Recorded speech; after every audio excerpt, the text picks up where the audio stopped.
warahmatullahi wabarakatuh. Bismillah walhamdulillah wassalatu wassalamu ala rasulillah wa ala alihi wa sahbihi wa mawalah. Ashhadu an la ilaha illallah wahdahu la syarika lah wa ashhadu anna sayyidana Muhammadan abduhu wa rasuluh la nabiyya ba'dah. Siyadatul habaib asy-syurafa wa sa'adatul ulama'il fudala wa jami'il hadirin al-ahibba'il a'izza rahimakumullah. في هذه المناسبة السعيدة وبمثل هذا الاجتماع المبارك لا أنسى أن أوصيكم جميعا ونفسي بتقوى الله وبطاعة رسول الله صلى الله عليه وسلم. فنسأل الله سبحانه وتعالى أن يهدينا إلى صراطه المستقيم ويجعلنا من المتقين ويدخلنا جنته جنة النعيم بحق سيد المرسلين والحمد لله رب العالمين. تقبل الله منا ومنكم فتقبل يا كريم.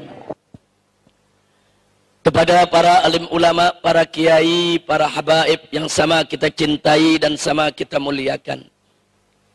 Wabil khusus orang tua kita semua, guru besar kita bersama, yaitu Syekhuna al-Muhtaram al-Mukarram Kiai Haji Hasim Muzadi hafidhahullahu ta'ala wa ra'ah famatanallahu bituli hayatih wa nafa'ana bi'ulumih fid dini wad dunya wal akhirah amin ya rabbal alamin. Alhamdulillah beliau sudah hadir bersama kita. Beliau sedang menunggu di rumah guru kita, orang tua kita Al-Muhtaram Al-Mukarram Kiai Haji Muhyiddin hafidhahullahu ta'ala wa ra'ah famatanallahu bituli hayatih wa nafa'ana bi'ulumih fid dini wad dunya wal akhirah amin ya rabbal alamin. Nah, begitu juga kepada guru-guru kita yang lainnya, para kiai yang lainnya yang tidak saya sebutkan satu persatu nama-nama beliau, tapi tidak mengurangi rasa cinta, rasa ihtiram kita kepada mereka. Mudah-mudahan para kiai, para ulama kita senantiasa mendapatkan kekuatan istiqamah di jalan Allah, diberkahi setiap langkah perjuangan dakwahnya, dan diberikan kemenangan dari dunia hingga akhiratnya. Amin ya rabbal alamin. Ahibail kiram, sebelum saya menyampaikan apa yang sepatutnya disampaikan pada kesempatan yang berbahagia ini dan di tempat yang penuh keberkahan ini, ayo bersama-sama terlebih dahulu kita baca suratul Fatihah yang kita niatkan untuk sahibul haul, itu ayahanda yang tercinta almarhum Kiai Haji Ilyas Yahya Ishaq Yahya dan almarhumah istrinya, yaitu orang tua daripada guru kita, daripada ustadz kita yang pada malam hari ini kita peringati haulnya. Kita doakan ala Allah subhanahu wa ta'ala an yataqasyahuma birahmati wal maghfirah wa an yataqabbala minhuma jami'al salihatihima wa tajawaz anhuma jami'as sayyiatihima wa an yaj'alahuma min ahlil khair wa yajma'huma fi ma'a jami'i ahlil khair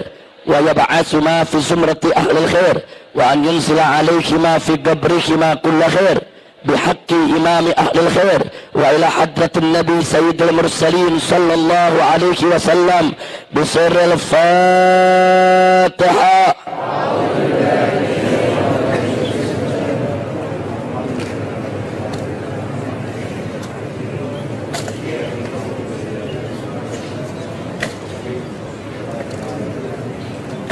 Taqabbalallahu minna wa minkum fataqabbal ya karim. Ahibail kiram, satu kehormatan bagi saya dan satu kebahagiaan tersendiri pada malam hari ini saya bisa berkumpul dengan keluarga besar Nahdlatul Ulama. Nahdlatul Ulama merupakan rumah besar Ahlus Sunnah wal Jamaah. Ahlus Sunnah wal Jamaah adalah as-sawadul a'zam, merupakan kelompok mayoritas daripada umat Nabi Muhammad sallallahu alaihi wasallam. Harapan kita ke depan dan seterusnya sampai hari kiamat nanti sekalipun, semoga Nahdlatul Ulama tetap menjadi rumah besar Ahlus Sunnah wal Jamaah.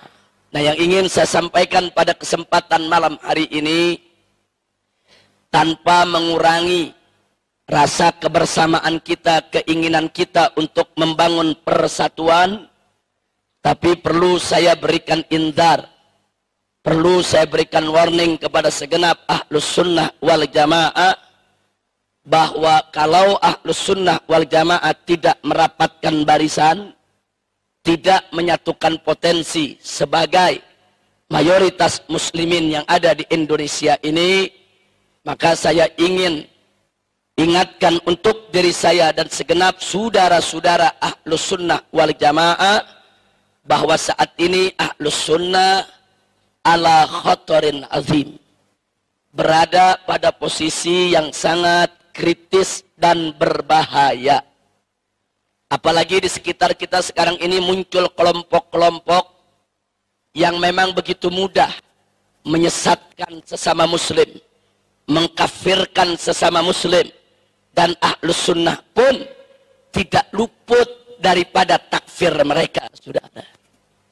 Dan satu hal yang perlu diwaspadai, bahwa akidah Asy'ariyah sebagai akidah inti daripada Ahlus Sunnah wal Jamaah di samping Al-Maturidiyah, saudara, ini merupakan akidah mayoritas umat Islam di Indonesia. Tapi menariknya, belakangan ini mulai muncul buku-buku yang dicetak secara bebas, dijual secara merajalela, hampir ada di setiap toko buku, yang isinya secara eksplisit terang-terangan menyatakan bahwa Al-Asy'ari sesat menyesatkan.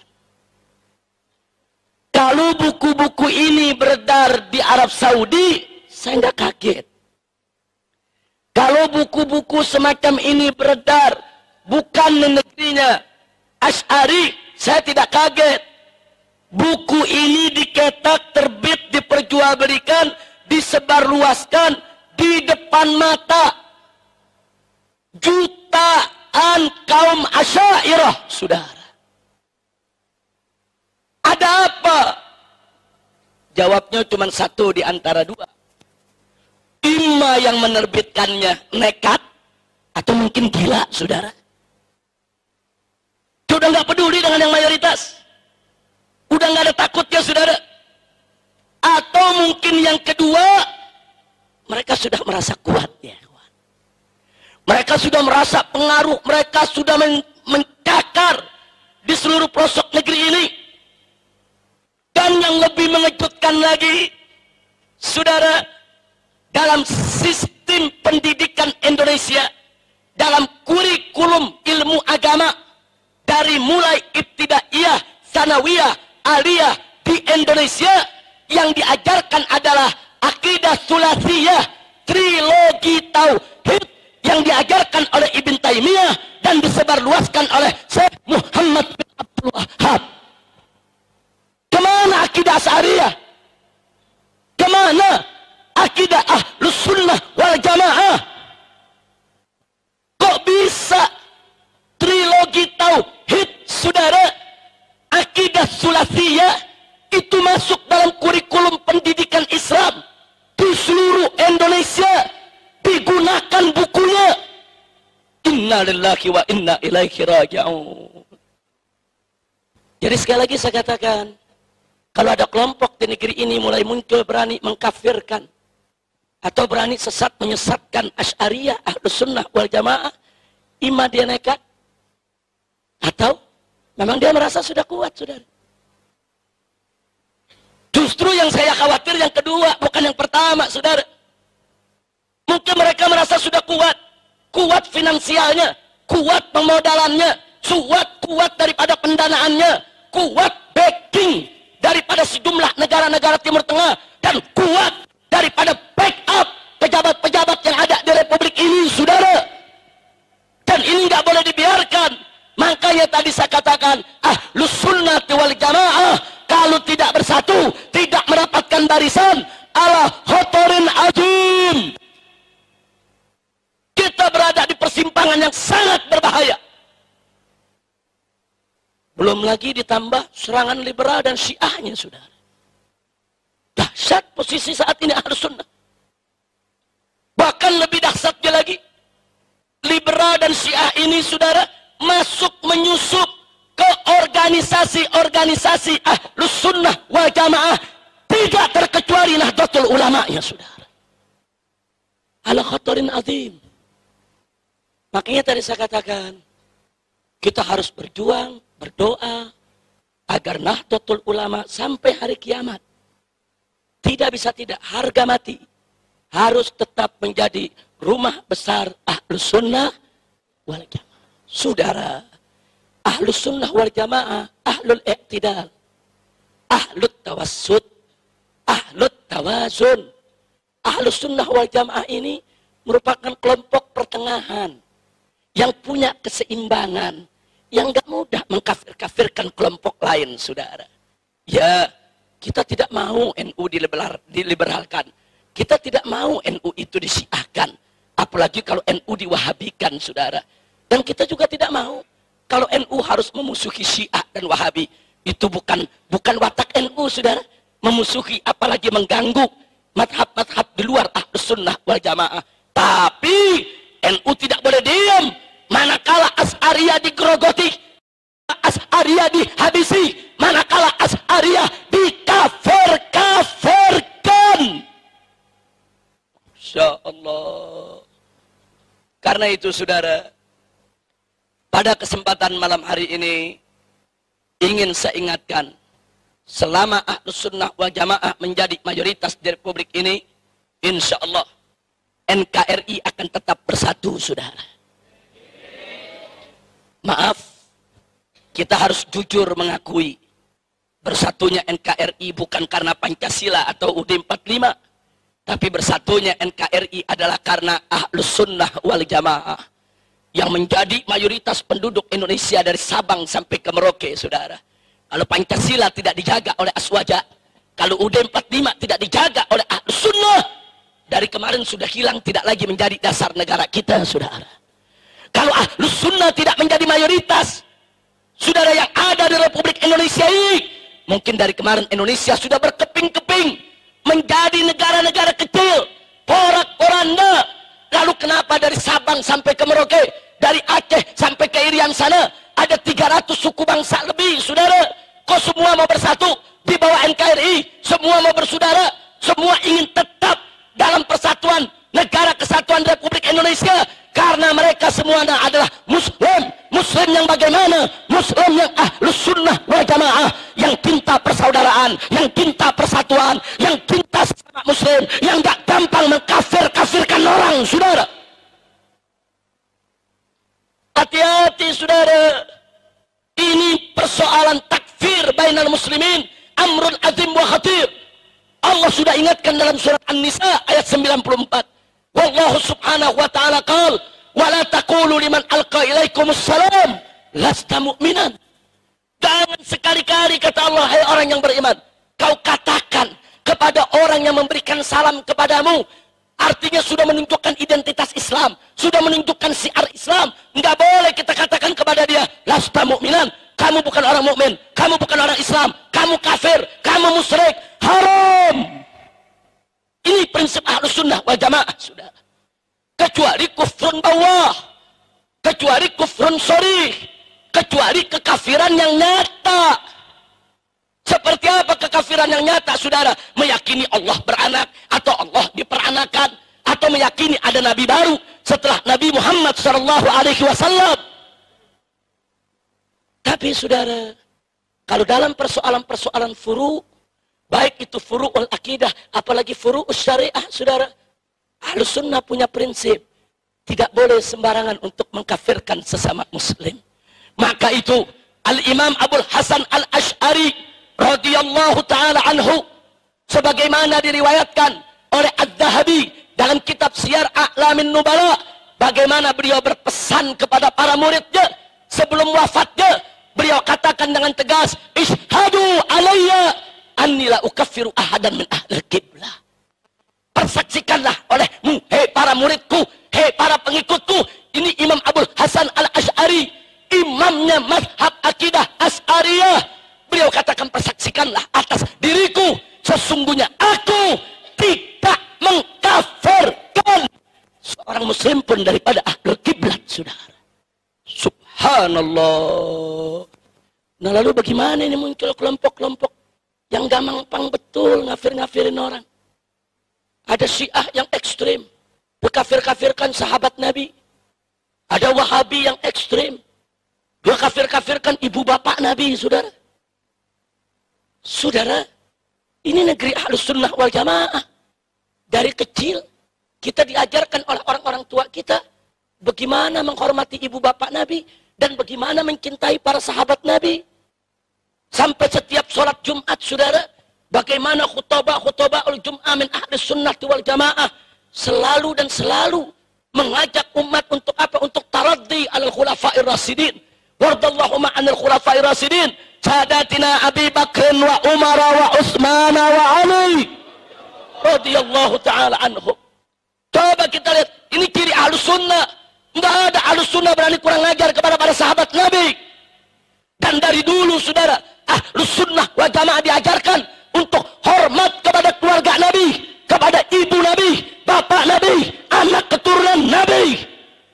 Dan sekarang muncul dai-dai Wahabi berani teriak di atas mimbar, saudara-saudara, walaupun keluarga Nabi kalau tidak dapat hidayah tetap masuk neraka. Contohnya adalah ibu dan bapak Nabi. Kenapa dia tidak kasih contoh Abu Lahab, saudara? Saudara-saudara, walaupun kerabat Nabi kalau tidak mendapat hidayah tetap masuk neraka jahanam. Contohnya adalah Abu Lahab. Kan disepakati, saudara. Kenapa memberikan contoh begitu kurang ajar kepada kedua orang tua Nabi? Oh, alasan mereka, kita punya dalil. Jangan kau pikir dalilmu belum dibaca oleh ulama Ahlus Sunnah wal Jamaah. Jangan kau pikir dalilmu belum dikupas, belum dikaji oleh ulama Ahlus Sunnah wal Jamaah. Gak boleh kau sembarangan menerjemahkan dalil hanya dengan modal bisa bahasa Arab. Gak boleh. Baca dulu ayat-ayat Al-Quran yang menjamin kesucian asal-usul Nabi, saudara.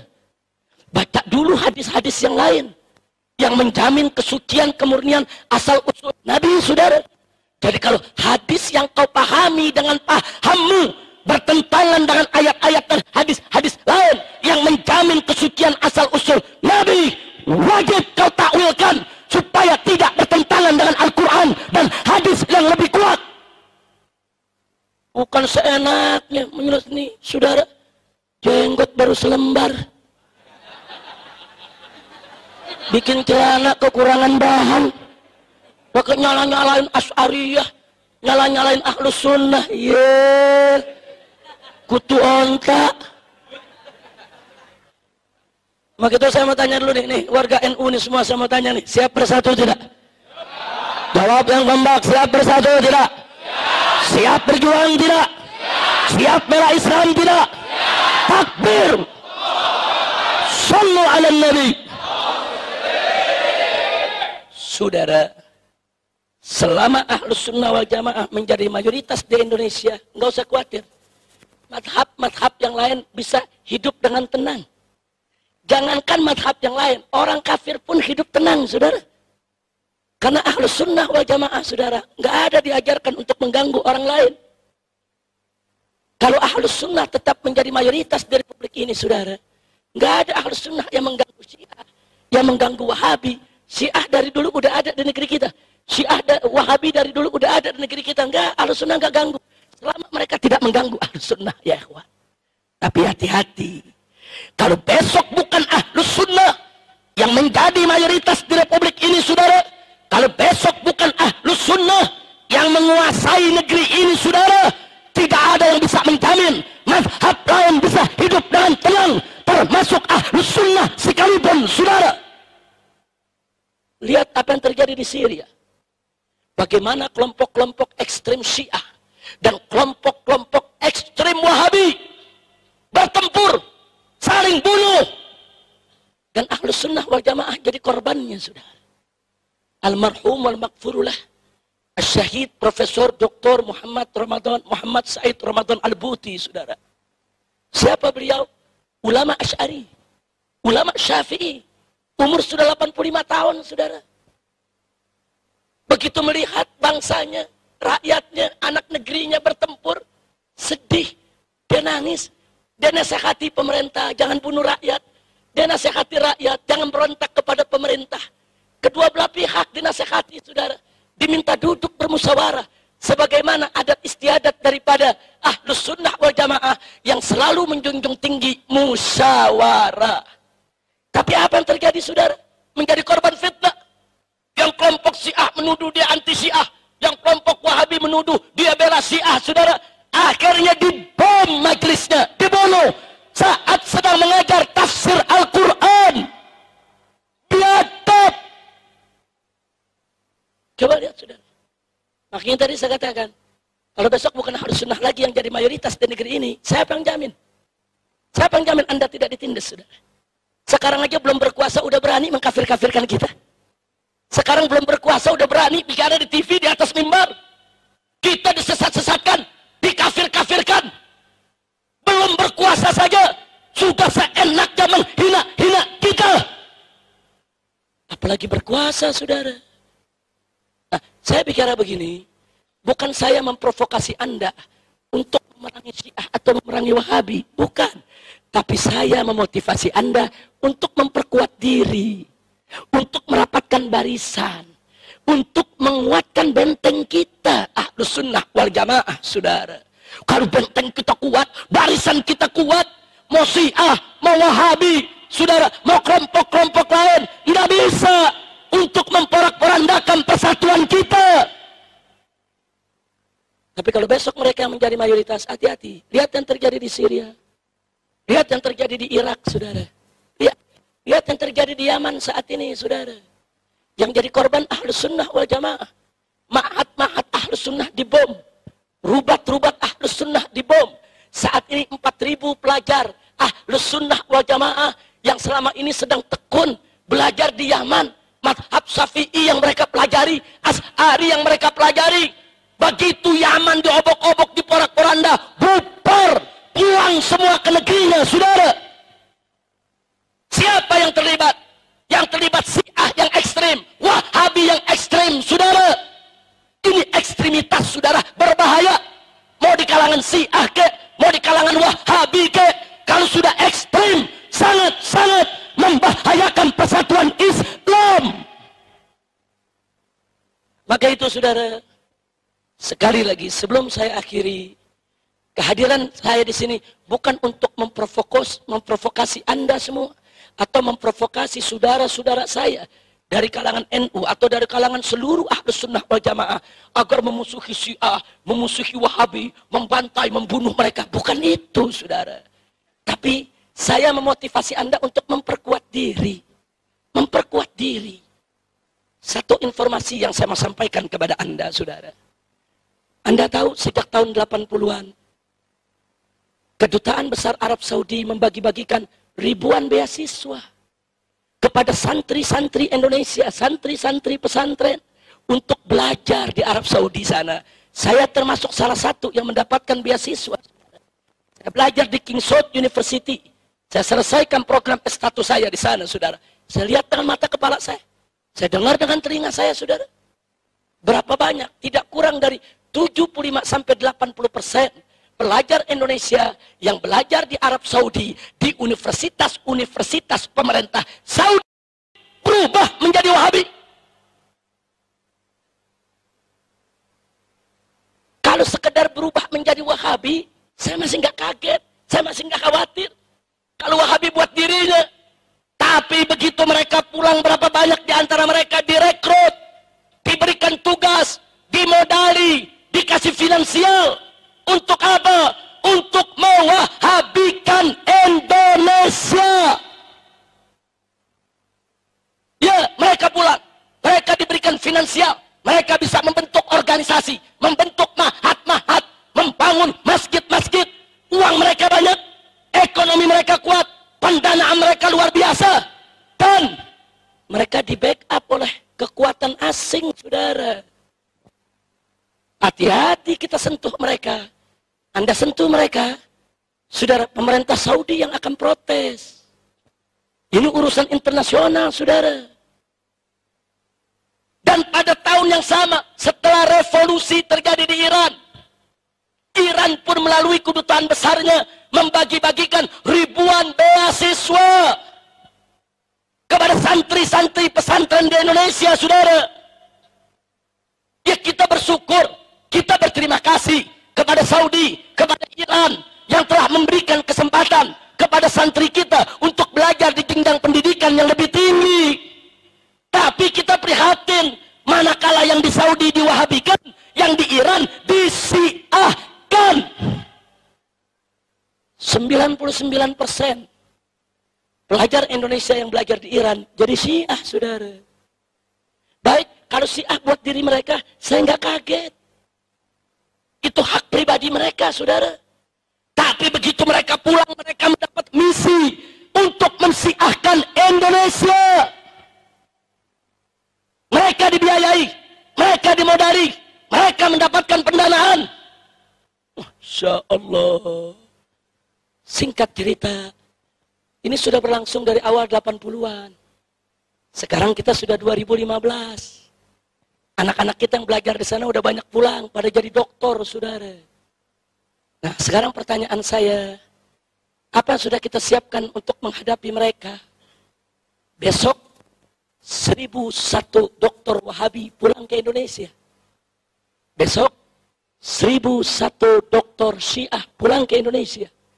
Dan yang lebih parahnya lagi, sebelum Saudi dan Iran bagi-bagi beasiswa, Inggris, Amerika, Eropa udah bagi-bagi beasiswa. Anak-anak kiai dibujuk-bujuk untuk belajar ke Amerika, belajar ke Harvard University, belajar ke Boston, belajar ke Cambridge, belajar ke Sorbonne, saudara. Didoktrin dengan paham-paham liberal, dengan pluralisme, sekularisme, materialisme, saudara. Segala macam pahaman-pahaman yang bukan paham Ahlus Sunnah wal Jamaah. Ya, mereka berubah menjadi liberal. Kalau anak-anak kita belajar di Amerika, belajar ilmu komputer, kita senang. Belajar ilmu geologi, kita senang. Belajar ilmu kimia, ilmu kedokteran, kita senang. Tapi yang menjadi muskilah adalah anak-anak kita belajar tafsir kepada profesor Yahudi, belajar hadis kepada profesor Nasrani. Inna lillahi wa inna ilaihi raji'un. Saudara, sekali lagi saya ulangi, sebentar lagi 1.001 dokter liberal mengepung kita, 1.001 dokter Wahabi mengepung kita, 1.001 dokter Syiah mengepung kita. Ingat, mereka datang sebagai cendekiawan, sebagai ilmuwan, sebagai doktor. Dan mereka begitu masuk ke Indonesia, mereka masuk ke legislatif, yudikatif, eksekutif. Mereka menjadi penasehat-penasehat menteri, penasehat-penasehat jenderal. Jadi jangan kaget kalau kurikulum Wahabi udah masuk ke sekolah-sekolah kita, saudara. Masuk kurikulum-kurikulum Wahabi ke pesantren-pesantren, saudara. Tanpa disadari. Nah, saudara, mereka masuk ke partai, besok ada yang jadi menteri, ada yang jadi pejabat, mengambil kebijakan, dan mereka masuk ke kampus-kampus, mereka menjadi dosen-dosen, menengah ke atas mereka garap, mereka masuk ke kantor-kantor, ke pabrik-pabrik, ke perusahaan-perusahaan, mereka ngajar di semua tempat, saudara. Pertanyaan saya, apa yang sudah kita siapkan untuk mereka? Nggak mungkin dong kita ngadepi mereka dengan pentungan. Nggak mungkin dong kita ngadepi mereka dengan otot. Nggak mungkin dong kita menghadapi mereka dengan bakar-bakaran. Nggak mungkin dong kita menghadapi mereka dengan main bunuh, saudara. Al-hujjah bil hujjah, al-ilm bil ilm. Ilmu mesti dilawan dengan ilmu. Argumentasi lawan dengan argumentasi. Kalau mereka menantang kita dengan ilmu dan argumentasi, saudara, wajib kita hadapi mereka dengan hal yang sama. Kalau mereka nantang kita dengan otot, nggak berani, saudara. Kalau mereka nantang dengan otot, NU tenang saja, Laskar FPI yang ngadepin. Selesai, saudara. Banser istirahat dulu. Karena dulu tahun 65, Banser yang paling capek perang lawan PKI, saudara. Jadi gantian. Nah sekarang biar FPI yang gebuk liberal. Yang gebuk aliran-aliran sesat. Setuju? Setuju? Kalau mereka nantang pakai otot. Nah kalau mereka nantang pakai ilmu, pakai argumentasi. Nah, karena itu saudara, itulah tadi saya katakan, nggak bisa kita hadapi mereka dengan pentungan, dengan bakar, main bunuh, nggak bisa. Hujjah bil hujjah, al ilm bil ilm. Lawan ilmu dengan ilmu. Kita bangun peradaban dialog, saudara. Kita bangun, ayo peradaban. Bagaimana saling kita bertukar argumentasi. Nah, selama Ahlus Sunnah menjadi mayoritas di negeri ini, insya Allah peradaban dialog akan terbangun, saudara. Selama Ahlus Sunnah menjadi mayoritas di Republik ini, insya Allah, saudara, Ahlus Sunnah selalu siap untuk menghadapi mereka dengan dialog. Tapi kalau besok mereka yang punya kuasa, saudara, hati-hati. Sekarang mereka nggak berani main otot dengan kita karena masih dikit. Tapi kalau besok udah banyak, saudara, hati-hati kalau kita tidak siap. Nah sekali lagi saya sampaikan ini bukan untuk memprovokasi Anda, untuk mengganggu Wahabi, mengganggu Syiah. Enggak, bukan itu tujuan saya. Tapi tujuan saya adalah, saudara, bagaimana memotivasi Ahlus Sunnah untuk mempersiapkan diri. Mau dialog dengan mereka juga perlu persiapan. Mau dialog dengan mereka juga perlu ilmu. Mau dialog dengan mereka juga perlu argumentasi. Ada anak muda, saking semangatnya jadi aswaja, ngomong sama saya, Habib, besok saya mau berdebat sama Wahabi. Wah, ilmu nggak ada. Besok dia berdebat, minggu depan dia jadi Wahabi. Nah kok bisa begitu? Nah goblok. Nah orang goblok mau berdebat, dari mana pintunya? Betul? Betul? Ada orang semangat cinta kepada Sayyidina Abu Bakar dan Sayyidina Umar radhiyallahu, mau berdebat sama Syiah. Syiah ekstrem dia mau hadapin. Dia berdebat sama Syiah. Minggu depan dia yang caci maki Abu Bakar Umar. Nah kok bisa terjadi? Goblok. Begitu jujur saya tanya, orang goblok kalau berdebat, saudara, bahaya tidak? Bahaya tidak? Orang yang nggak punya ilmu bukan berdebat, belajar. Fas'alu ahla dzikri in kuntum la ta'lamun. Tanya kepada ulama.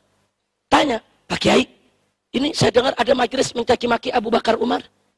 Memang Abu Bakar Umar itu betul bersalah? Tanya ke Kiai. Nanti Kiai yang jelasin. Kiai yang kasih tahu duduk perkaranya, saudara. Jangan belum punya ilmu, sok berdebat. Ya, kadal kebon. Nah, maka itu sebelum saya akhiri, saudara, saya mau tanya semuanya, Ahlus Sunnah wal Jamaah nih, siap bersatu tidak? Siap bersatu tidak? Siap menuntut ilmu tidak? Siap mendapatkan barisan tidak? Siap meningkatkan kualitas tidak? Takbir! Sallu ala Nabi. Selama Ahlus Sunnah wal Jamaah menjadi mayoritas di Republik ini, insya Allah Syiah bisa kita kendalikan, Wahabi tetap bisa kita kendalikan, tetap bisa kita nasihati. Syiah, awas, lu jangan langgar rambu-rambu, gue gebuk lu. Wahabi, awas, gue nggak ganggu lu. Tapi ini negeri Asy'ari, lu langgar batas, gue gebuk lu. Nah kita bisa ngomong begitu kalau kita kuat, betul, betul. Ini nggak kuat, nggak punya pasukan, mau ngomong, Syiah, lu macam-macam gue gebuk, dicekek lo. Orang bisa ngomong begitu kalau dia udah punya kekuatan, betul, punya kemampuan, betul. Nah baik, saya mau tanya semua di sini, siap jaga Islam, siap jaga Aswaja, siap jaga NU, takbir. Kalau ada pihak-pihak yang ingin meliberalkan NU, siap lawan tidak? Siap lawan tidak? Kalau ada pihak-pihak yang ingin mensiahkan NU, siap lawan tidak? Siap lawan tidak? Kalau ada pihak-pihak ingin mewahabikan NU, siap lawan tidak? Siap jaga NU? Takbir. Sallu ala Nabi. Nah, tapi jangan mentang-mentang saya ceramah begini, keluar dari sini cari mana Syiah gua mau gebukin, mana Wahabi gua mau gebukin, awas loh. Bukan itu tujuan ceramah kita, bukan itu, nggak boleh. Ahlus Sunnah mesti menunjukkan sikap baiknya terhadap semua mazhab yang ada. Setuju? Setuju? Karena para ulama salaf kita dulu mengajarkan begitu, saudara, saling menghormat. Coba lihat ulama-ulama salaf kita, walaupun mereka berdebat keras dengan Mu'tazilah, tapi nggak ada mereka yang mengkafirkan Mu'tazilah. Walaupun berdebat keras dengan Qadariyah, Jabariyah, Murji'ah, tapi nggak ada mengkafirkan Qadariyah, Jabariyah, Murji'ah. Walaupun berdebat keras dengan Khawarij, Nawasib, Rawafid, kalangan Rafidhah, saudara, tapi nggak ada ulama-ulama kita mengkafirkan mereka. Berdebat keras boleh, kita katakan mereka salah jalan silakan, tapi mengkafir-kafirkan jaga dulu. Kalau kita tahu mereka salah jalan, itu kan saudara kita, tunjukin dong ke jalan yang benar, bukan digebukin. Kira-kira jelas tidak? Jelas tidak? Maka itu sekali lagi, siap jaga kedamaian, siap membangun peradaban dialog, takbir. Nah akhirnya saudara, saya memberikan indar juga, cuman hati-hati. Ini Wahabi kadang-kadang kelewatan. Dia bikin jebakan, kalau dia berdebat kalah, kita dibilang Syiah. Begitu tuh saudara tuh. Jadi ini Wahabi saudara, bikin buku yang menyesatkan Asy'ari, saya lawan. Begitu saya lawan habis, saya nggak terima Asy'ari disesatkan, kurang ajar. Anak pitik mau ngafir-ngafirin Asy'ari, iya, cacing pasir. Kita nggak terima, kita lawan. Begitu kita lawan, mereka bikin di web mereka, awas Habib Rizik Syiah. Bro, pala lu boningan. Insyaallah, maka itu hati-hati. Ini propaganda Wahabi nih. Pokoknya ntar kalau ada kiai-kiai yang anti Wahabi, langsung tuh, awas, awas, itu Kiai Muhyiddin Syiah. Awas, begitu saudara, awas, Ustaz Fauzan Syiah. Kenapa? Mereka nggak bisa lawan dengan argumentasi. Dan jahatnya Wahabi, saudara. Kalau sudah mulai Habib cerita, saudara, tentang Sayyidina Ali, Siti Fatimah, Sayyidina Hasan, Sayyidina Husain, langsung dituding Wahabi, langsung dituding Wahabi, ini Syiah, awas, kurang ajar. Ahlus Sunnah wal Jamaah cinta kepada segenap keluarga Nabi, cinta kepada para sahabat Nabi. Ini sebabnya saudara, dulu Al-Imam Syafi'i radhiyallahu ta'ala anhu, saking cintanya kepada keluarga Nabi, sering mengarang syair memuji keluarga Nabi, menunjukkan cintanya kepada keluarga Nabi, sampai Imam Syafi'i dituduh Syiah, saudara. Bahkan dituduh Rafidhah, diseret Imam Syafi'i, ditangkap, dirantai. Apa Imam Syafi'i kapok menunjukkan rasa cintanya kepada keluarga Nabi? Tidak. Langsung beliau gubah satu bait syair. Apa beliau katakan? Lau kana rafdan hubbu ali Muhammadin falyashhadits tsaqalani annani rafidi. Apa kata Imam Syafi'i? Andai kata cinta kepada keluarga Nabi Muhammad itu dituduh Rafidhah, dituduh sebagai Syiah yang sesat, falyashhadits tsaqalani. Hei jin dan manusia, saksikanlah aku adalah seorang Rafidi. Kalau aku dianggap sesat karena mencintai keluarga Nabi, ya aku sesat. Mau apa? Subhanallah, tegas tidak Imam Syafi'i? Imam Syafi'i ngomong begitu bukan berarti beliau Syiah, bukan berarti beliau itu Rafidhah. Cuma beliau mau tunjukkan bahwa cinta keluarga Nabi itu kewajiban agama. Saudara, jangan orang cinta keluarga Nabi langsung dituduh Syiah. Ada yang begitu? Ada yang begitu? Ini di sini kebetulan hadir nih, ada Ustadz Husain, Habib Husain bin Hamid Al-Attas. Saudara, ini yang beliau ajar di majlis-majlisnya, saudara, kitab Sahih Bukhari dan Sahih Muslim. Beliau buka tafsirnya, tafsir Ahlus Sunnah. Baru beliau cerita, saudara Sayyidina Ali begini, Siti Fatimah begini. Wow, satu Syiah nih. Ini kita mau diadu domba. Habib sama Habib mau diadu domba. Kiai sama Kiai mau diadu domba. Termasuk NU dengan FPI sekalipun mau diadu domba, saudara. Berapa banyak di daerah dibisikin, awas, hati-hati, FPI Wahabi itu.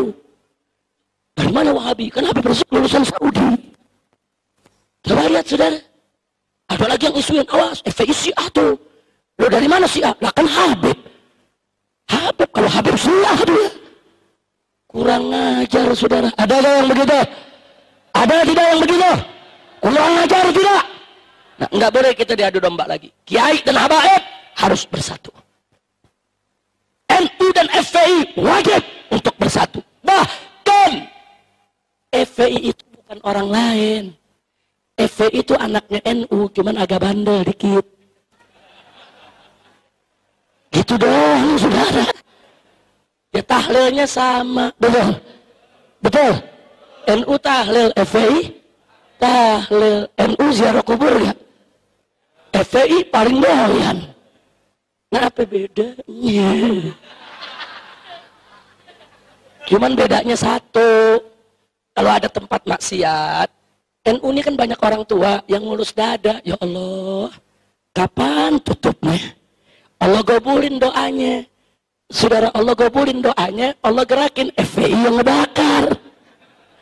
Begitu doang bedanya. Yang ngedoain NU, yang nyeruduk FPI kan bagus. Bagus tidak? Nah, kita sama tanya nih, ini kata terakhir sebelum saya akhiri. Siap bersatu tidak? Mau diadu domba tidak? Jangan mau diadu domba. Nih sekarang nih di depan saya hadir TV Rasil. Ini termasuk yang difitnah juga nih. Awas radio Rasul, radio Syiah. Wah. Awas TV Rasul, TV Syiah. Wah. Pala lu bau cigong. Udah, sekarang saya mau tanya semua, siap bersatu tidak? Kalau ada fitnah tuduhan begitu, tanya langsung, tabayyun. Betul? Betul? In ja'akum fasikun binaba'in fatabayyanu, tanya dong. Ini media-media Wahabi di internet langsung ditulis, awas, Habib Rizik itu Syiah. Orang tanya, apa buktinya Habib Rizik itu Syiah? Karena Habib Rizik pernah 7 hari ke Iran. Wartawan tanya, Habib Rizik bagaimana? Anda betul 7 hari dulu ke Iran? Saya jawab betul. Nah ini berarti Anda Syiah dong. Saya balikin, dulu saya 7 tahun di Saudi, kenapa nggak bilang gua Wahabi? Yang 7 hari dibilang Syiah, yang 7 tahun lo nggak ngomong, betul? Betul? Oh ada lagi, tapi ini Habib Rizik ada fotonya. Kebetulan ada acara muktamar internasional, saya berfoto dengan ulama-ulama dunia, termasuk ulama-ulama Syiah. Kita foto nih. Oh, Habib Rizik Syiah. Buktinya foto sama orang Syiah. Wartawan tanya lagi, bagaimana Habib? Oh begitu. Saya juga punya foto sama pendeta. Kenapa saya nggak dibilang Kristen? Bahkan saya bilang, saya pernah jalan-jalan sama anak istri ke kebun binatang, foto sama monyet. Beritain aja Habib Rizik monyet. Betul? Dasar Wahabi goblok. Udah cukup dah, jangan diterusin, kesian ke Hasim, udah malam nih. Udah gitu ada Ustadz Husain nih. Nah, mudah-mudahan alhamdulillah di sini ada Ustadz Husain bin Hamid yang hadir bersama kita. Beliau saudara saya, kawan saya. Beliau termasuk yang menjadi korban fitnah. Cuman bedanya nih Ustadz Husain difitnah diem aja di rumah. Kalau saya difitnah nyeruduk, saudara. Sedang fitnah gue seruduk. Oh Wahabi fitnah, gue seruduk, Wahabi. Mengapain pusing-pusing? Makanya Habib Husain sama ajak nih supaya jadi tukang nyeruduk juga. Amin. Amin. Amin. Lo kok begitu, Beb? Ya biar di penjaranya gantian. Kita doain biar Habib Husain panjang umur, sehat walafiat, dan biar kita semua selalu bersatu. Amin. Dan doakan Kiai Haji Hasim Musadi supaya beliau diberikan panjang umur dalam taat dan ibadah, dalam sehat walafiat, dan saya berharap beliau ke depan bisa kembali memimpin Nahdlatul Ulama. Sebab Nahdlatul Ulama kalau tidak dipimpin oleh orang yang betul-betul ahlus sunnah wal jamaah, betul-betul lurus di jalan Allah dan Rasulnya, ke depan ahlus sunnah wal jamaah. Saudara, bisa dirampok oleh orang-orang di luar aswaja, bisa disalahgunakan oleh orang-orang di luar aswaja, dan itu nggak boleh terjadi. NU harus tetap menjadi rumah Ahlus Sunnah wal Jamaah. Setuju? Kenapa saya bicara begini? Oh, kami berhak, saudara, karena NU rumah kami juga. NU rumah kami juga. Kami nggak redo NU diliberalkan, NU disiahkan, NU diwahabikan. Tidak boleh terjadi. NU harus tetap jadi NU. NU harus tetap menjadi benteng Ahlus Sunnah wal Jamaah. Sekali lagi, siap bersatu, siap bela Islam, siap bela aswaja, siap bela NU. Takbir. Sallu ala Nabi. Terima kasih atas segala perhatian, mohon maaf atas segala kekurangan. Hadani Allah wa iyyakum ila siratal mustaqim. Wallahu muwaffiq ila aqwamit thariq. Wassalamu alaikum warahmatullahi wabarakatuh.